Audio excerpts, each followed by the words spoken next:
What is up, guys? Welcome to part 2 of the Corvette rebuild. In this episode, we finally start work on the car. We're gonna start tearing it down. We got some parts coming in, maybe some new wheels. But first things first, we need to wash the car because this thing is absolutely filthy inside and out. Yeah, can't wait to get this thing clean. Let's go.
The good news is the car is nice and clean.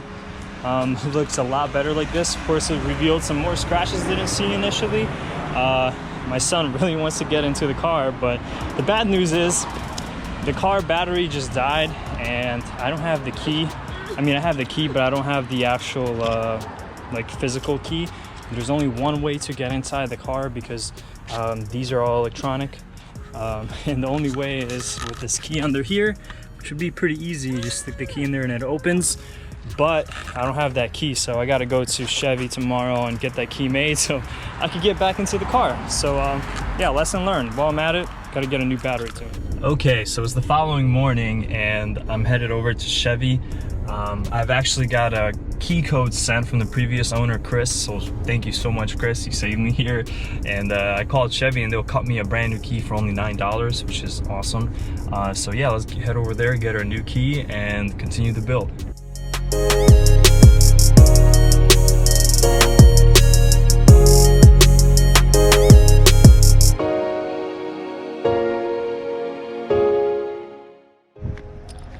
Got the key. Took only about 5 minutes. Super nice place here. It's called Thomas Chevrolet. Everyone's super nice. Have a feeling I'm gonna be back. All right, moment of truth. Let's see if this key works. All right, there it is. Yes. All right, so, oh, there we go. And then they have a thingy like this that you pull. That opens the front door, which then you open this, and then you could open the hood. Beautiful. Wow. Well, Corvette definitely thought everything out, but you know, you can't really accomplish that if you lose your key. So yeah, now what I'm gonna do is, which I should have done in the first place, is charge this battery. Already bought one of these from Walmart.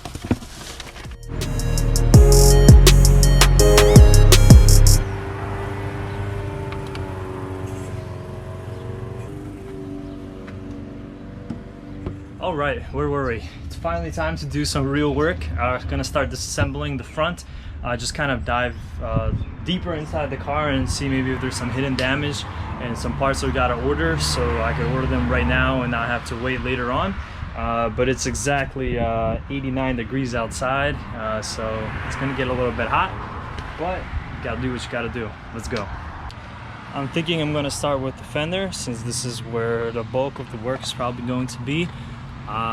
Looks like some of it is already detached, but I see 4 screws up here, and then well, we'll find the rest.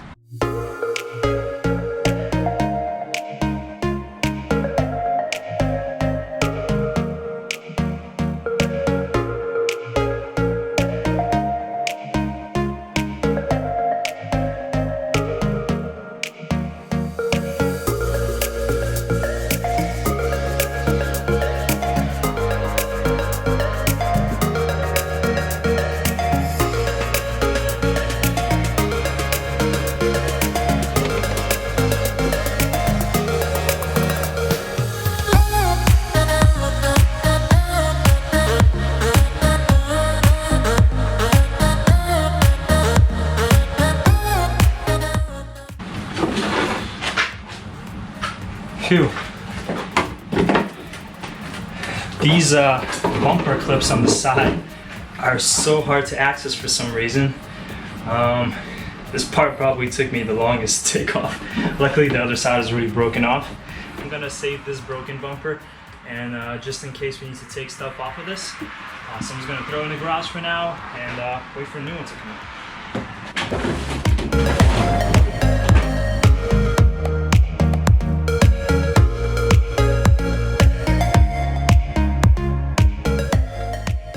Well, like always, there's good news and there's bad news. The good news is this inner fender, which is kind of a pain to change because you have to pretty much glue it back on, like you see right there. This one, I think it's savable. There are a couple cracks here, but overall, I measured it with that one and everything seems correct.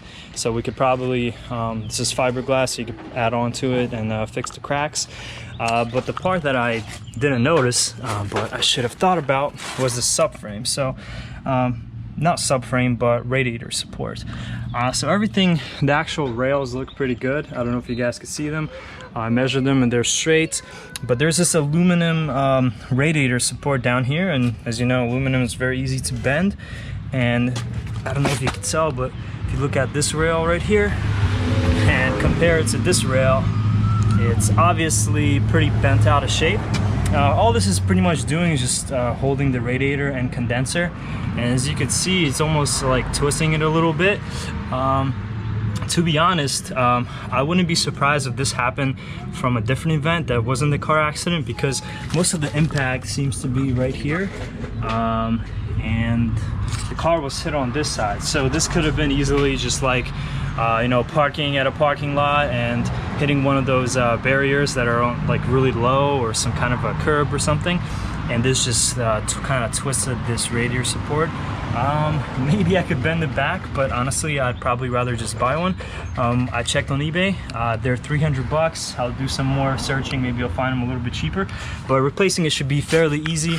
There's 4 main screws, one right here, second one there, and then 2 more on this side, 1 and 2. As with all cars from the auction, if the car looks really good like this one, that almost looks like there's just, you know, changed the bumper, it's usually never the case. There's usually more to it because the car has to be actually totaled out for it to be salvage. Now I don't mind little hits like this because there's no like actual main like frame damage, but just really just bolt-on parts that could be replaced. Usually what happens when these radiator supports get bent is the condenser and radiator get damaged, but I don't see any damage here. Really, it just kind of got off its like resting or sitting place, but it looks good, which is a great sign. I mean, it really just wasn't a big hit. Like I said, I'm pretty sure someone was just parking and they hit one of those low curbs right here and it kind of bent everything. So yeah, no big deal. We're gonna order these parts. And last thing for today, we didn't get to clean the interior earlier because we locked ourselves out, and my son really wants to help clean the car. Well, actually I'll probably be cleaning, he'll be checking it out inside. So yeah, let's take the roof off and clean out this filthy interior.